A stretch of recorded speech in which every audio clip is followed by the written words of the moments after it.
Hello दोस्तों, हम हैं हड़प्पा निवासी। अभी 2600 BCE का समय चल रहा है। आपके एग्जाम में हमारी सभ्यता से बहुत सवाल आते हैं, इसलिए ये वीडियो ध्यान से देखें।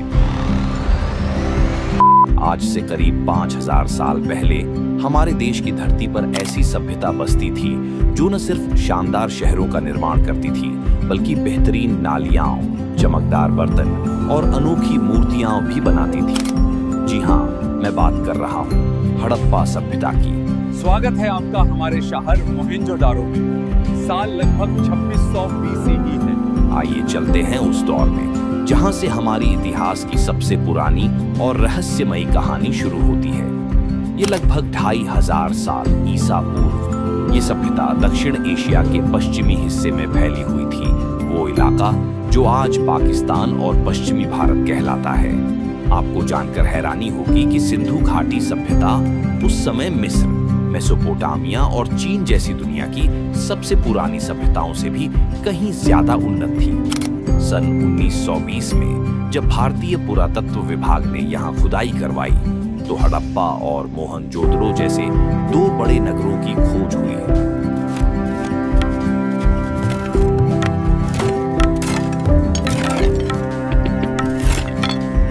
और फिर 1924 में विभाग के डायरेक्टर जनरल जॉन मार्शल ने आधिकारिक तौर पर दुनिया के सामने इस नई सभ्यता की घोषणा की।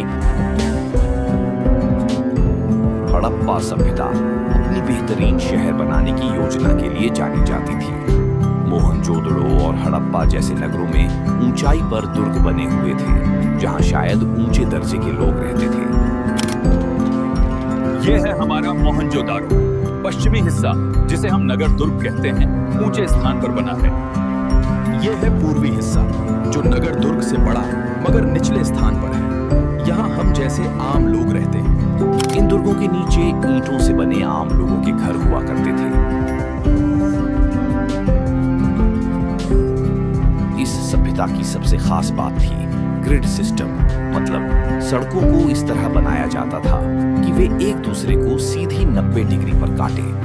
देखिए, हमारी गलियां पूरी तरह सीधी हैं और 90 डिग्री के कोण पर एक दूसरे से मिलती हैं। ऐसी व्यवस्था आपको हड़प्पा और मोहनजोदड़ो दोनों स्थानों पर दिखाई दी। यहाँ बड़े बड़े अन्न भंडार बनाए गए थे।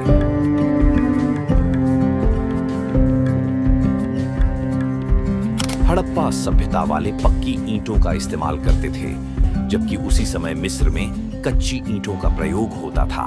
हम मजबूत पक्की ईंटों से घर बनाते हैं। इनके शहरों में नालियों की व्यवस्था बेहद शानदार थी। हर छोटे बड़े घर में अपना नहाने का स्थान और आंगन होता था।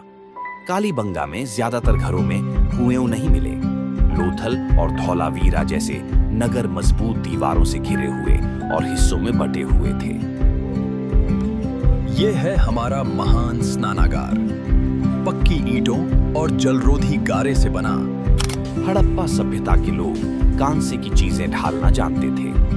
तांबा राजस्थान की खेतड़ी की खदान से मिलता था और टिन शायद अफगानिस्तान से लाया जाता था। बुनाई के काम में इस्तेमाल होने वाले ठप्पे कई जगह मिले हैं। बड़े बड़े ईंटों के निर्माण से हमें पता चलता है कि वहां राजगीर और मिस्त्री वर्ग मौजूद था। ये देखो हमारी सील्स, स्टीटाइट से बनी, गेंडा बैल और पशुपति के चित्र।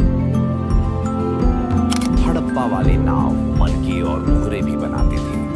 मिट्टी की मूर्तियां और चमकदार बर्तन बनाना उनकी खास पहचान थी। सोना, चांदी और कीमती पत्थरों से आभूषण बनाने वाले जौहरी भी वहां होते थे। हम हड़प्पा में ऐसे बर्तन बनाते हैं, देखो, ज्यामितीय डिजाइन और कितने मजबूत।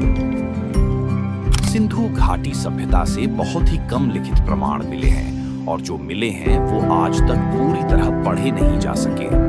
इसीलिए यह समझना मुश्किल है कि राज्य व्यवस्था कैसी थी।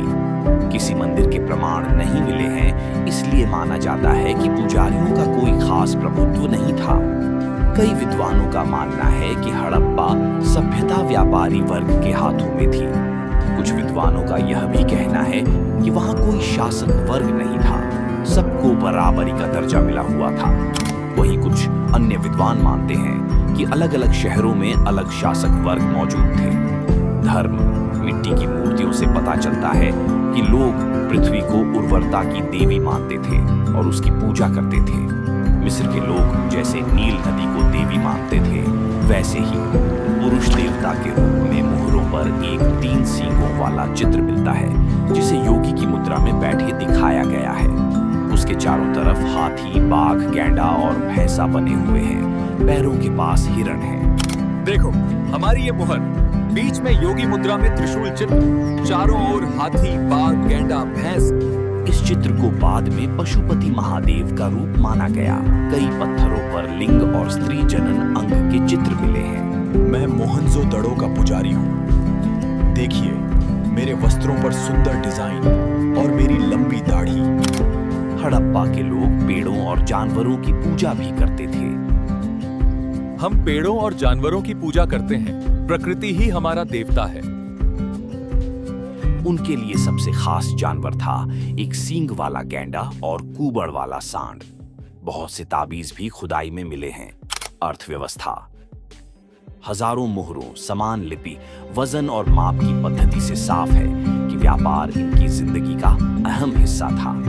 ये लोग पत्थर, धातु, सीप और शंख का व्यापार करते थे। मुद्रा का प्रयोग नहीं था, बल्कि वस्तु विनिमय प्रणाली चलती थी।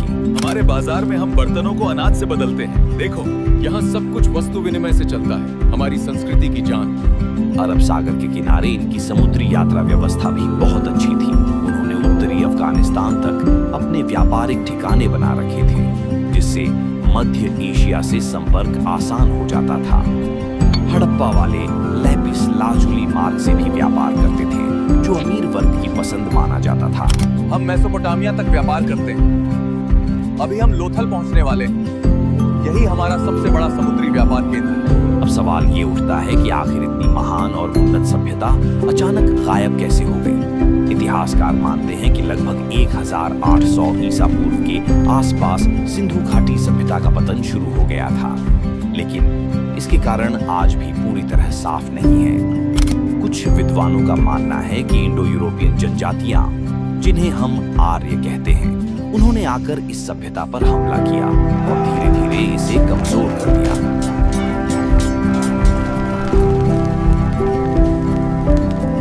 दूसरी ओर कई विशेषज्ञों का मानना है कि इसके पतन का असली कारण प्राकृतिक आपदाएं थी। कहा जाता है कि उस क्षेत्र में भूगर्भीय हलचलें हुई, जिनसे बार बार भूकंप आते थे। वहीं जलवायु में बदलाव भी हुआ, बारिश के पैटर्न बदल गए। कुछ जगहों पर नदियों ने अपना रास्ता बदल लिया, जिसके कारण खेतों में बाढ़ आई और खाद्य उत्पादन पर असर पड़ा। इन तमाम कारणों की वजह से यह सभ्यता धीरे धीरे कमजोर पड़ी और आखिरकार अपना अस्तित्व खो बैठी।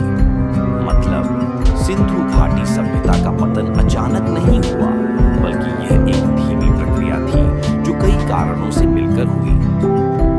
आपको हमारी सभ्यता कैसी लगी? कमेंट्स में जरूर बताएं।